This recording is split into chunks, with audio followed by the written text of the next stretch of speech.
Welcome to Shadowproof. Evidence first, noise last. The phone call came from her own number, the one she'd been buried with 3 days earlier. Every hair on my body stood rigid, as if the air itself had turned to charged glass. The line wasn't dead.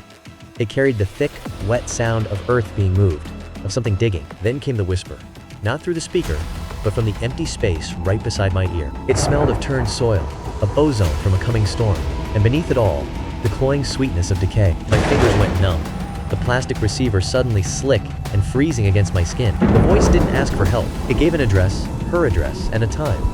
Midnight, tonight. And in that moment, I knew the call wasn't a mistake. It was an invitation, one I was already too late to refuse. It cannot exist. The phone company has no record of it. Yet last night, the same ringtone echoed from within my own walls. A metallic, electrical scent hung in the air afterward. The sound left a cold, damp feeling in the room that still hasn't faded. The golden hour cast long shadows across the suburban Columbus home, where John poured coffee into a chipped mug as autumn leaves rustled against the window pane. Inside, the scent of brewing coffee mingled with the faint, earthy smell of decaying leaves carried on the evening breeze. Sarah's laughter echoed through the house as she chatted on speakerphone, her voice a familiar comfort against the growing chill outside. But the warmth felt fragile, like a thin veil over something waiting in the gathering twilight. Sarah laughed, recounting how the invoice came from a company named 404 Not Found. John smiled back, his voice dropping as he remarked, "The modern world, honey. All glitches and ghosts in the machine." The music shifted subtly, a lower note bleeding into the air like a cold draft. Then, a voice cut through. "My name is John Miller. This was our sanctuary, our refuge from the chaos of the world." Sarah and I traded the city's relentless noise for the gentle whisper of the woods and the genuine smiles of neighbors. For 2 years, it was everything we'd ever wanted, a perfect life, carefully built on what we thought was solid ground. Then the phone began to ring. John stared, bewildered, at the family heirloom, a decorative piece meant to be silent. The air in the room grew thick and still, carrying a faint, acrid scent like old wiring. His hand hovered, paralyzed by the impossibility of the sound echoing from the dead device. John's voice dropped to a whisper.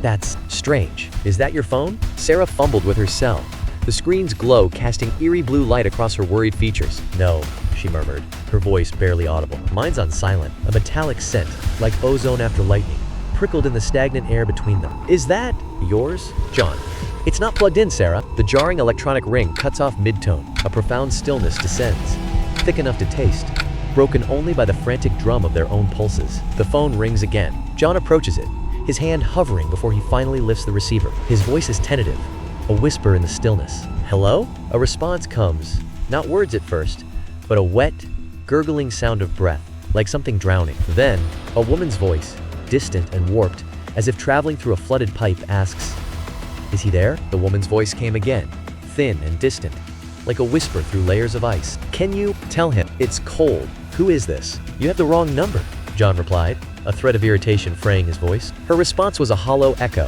"Wrong Number. Yes, wrong." The line died not with a dial tone, but with a soft, wet click, the sound of a connection severed somewhere deep and lightless. That was the first call. We laughed it off. It started as a simple prank, a crossed wire in the darkness. But the disturbance repeated, each instance more unnerving than the last. A metallic scent, like ozone after a storm, lingered in the air. And again, the connection crackled to life with that same impossible signal. Each night, precisely at 3:17 a.m., the unplugged phone would stir to life. The spectral woman's voice grew sharper, more frantic with every passing evening. A thick, metallic scent of ozone and old copper began to permeate the room. Her desperate whispers now carried a physical weight, a damp, chilling pressure against his skin. Sarah stared at the clock's glowing digits. 3:17 a.m. A trembling woman's voice whispered through the line, "I can see the willow tree from the window. He said he'd come back. Why is the earth so soft?" The air in the room grew thick with the scent of damp soil. My pen moved across the notepad as I transcribed the caller ID, a local Columbus exchange. I dialed the number again, but this time, a robotic voice informed me it was disconnected. A metallic chill settled in the room as I contacted the phone company. My friend Mike, who works there, agreed to run a trace as a personal favor. The line went dead with a final, hollow click that left the air tasting of ozone. John stood frozen in his home office, the cell phone pressed to his ear. Mike's voice crackled through the line, tinny and strained. He repeated the finding, each word laced with a growing unease. That number, it was never assigned. Not to a person, not to a business. It's a blank space in the system. A void you're calling into. The air grew heavy with ozone, thick and metallic, Like the moment before a storm breaks, John's voice dropped to a whisper, raw with disbelief. That's impossible. From the speakers, a low, wet scratching began. A sound with no source in the room. It manifests right here, Mike. Then what you're hearing isn't a phone call, John. It's an echo. Narrator. An echo of what? The line crackled with the scent of ozone and old copper, and in the static's whisper, something ancient and cold began to take shape. My investigation began in earnest, scouring local archives and brittle, yellowed newspapers. The records revealed the house's origin. It was constructed in the 1950s. A musty scent of old paper and damp rot clung to every document. Each brittle page I turned seemed to whisper with the weight of buried years. The previous owner was an elderly man who passed peacefully in his sleep. No mysteries attached to his death, yet the history of the land itself, the property that existed long before this house was ever built, whispered of something older. The air here carried a faint, metallic scent, like old pennies and wet soil, that no amount of fresh paint could ever mask. And sometimes, in the dead of night, you could feel the cold, damp press of the ground through the floorboards, as if the earth itself remembered what stood here before. The yellowed article, brittle with age, detailed the 1948 disappearance of Elizabeth Pryor. Her photograph showed kind eyes that seemed to watch from the past. She lived here on this isolated farm, with only her brother. The search yielded nothing, leaving only the scent of damp earth and unanswered questions. One night, she argued with a suitor her father despised. Her final words a promise to walk to the old willow by the creek.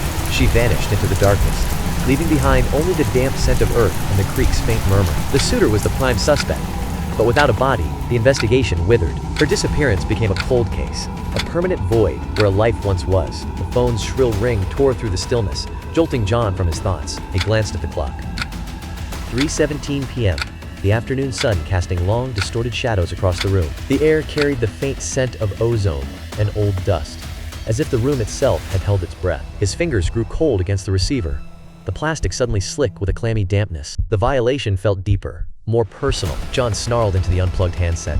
"What do you want?" Then, a woman's voice answered, crystal clear, calm, and tinged with a terrible sadness. "You're in my room, John." The air grew thick, with the scent of damp earth and old leaves. Her final words were a whisper that seemed to come from the floorboards themselves. "You're standing in my room. I'm under the willow." The roots constricted like iron bands, their grip unyielding. "Can you tell him I'm here? Can you whisper to my brother that I'm right here?" The air grew thick with the scent of wet earth and decay. A metallic tang, like cold iron, lingered on his tongue. From the depths, a faint scratching sound emerged, like nails on wood. Then, the line went dead. He stood frozen, the damp chill seeping through his clothes. The silence that followed was absolute, broken only by the distant drip of moisture. That night, sleep was impossible. The atmosphere in the house thickened, turning frigid as the scent of damp earth and decaying roses saturated every room. I'd sent Sarah to her sister's, a decision that now felt both protective and isolating. Through the back window, at the property's edge where the new garden lay, the gnarled silhouette of the old willow tree stood motionless against the night sky. I sat in the living room, the telephone's black plastic shell gleaming under the lamplight,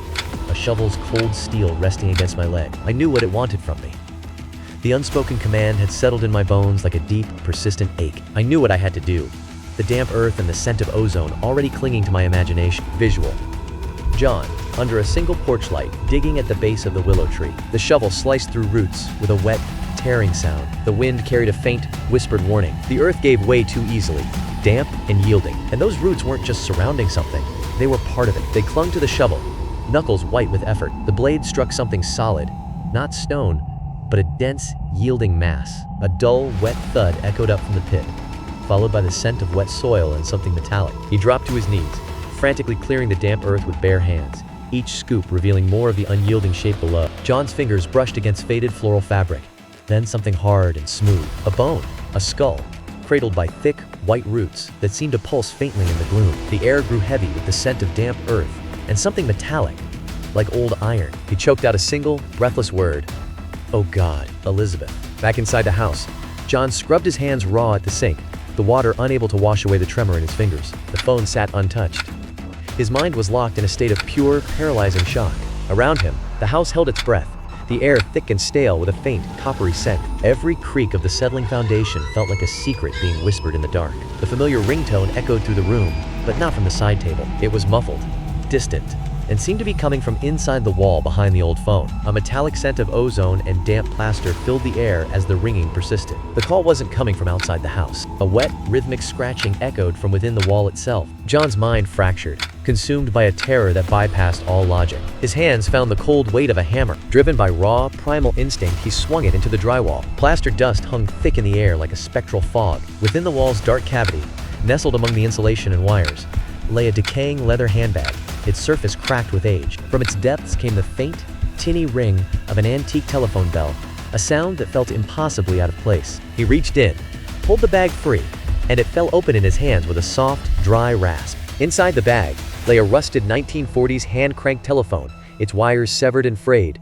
accompanied by a mildewed photograph of Elizabeth Pryor and her brother standing exactly where their living room now existed. The rusted phone rang one final time, a metallic, hollow sound that seemed to vibrate through the floorboards. John, numb with disbelief, lifted the receiver of his own unplugged decorative phone, its identical twin. A woman's whisper, intimate and final, spoke directly into his ear. "Thank you, John. Now I can come in from the cold." The front door handle rattled sharply against its frame. The back door answered with a jarring metallic clatter. Then, the patio slider began to shudder in its track, a dry, grinding rasp. All 3 points of entry were under assault simultaneously.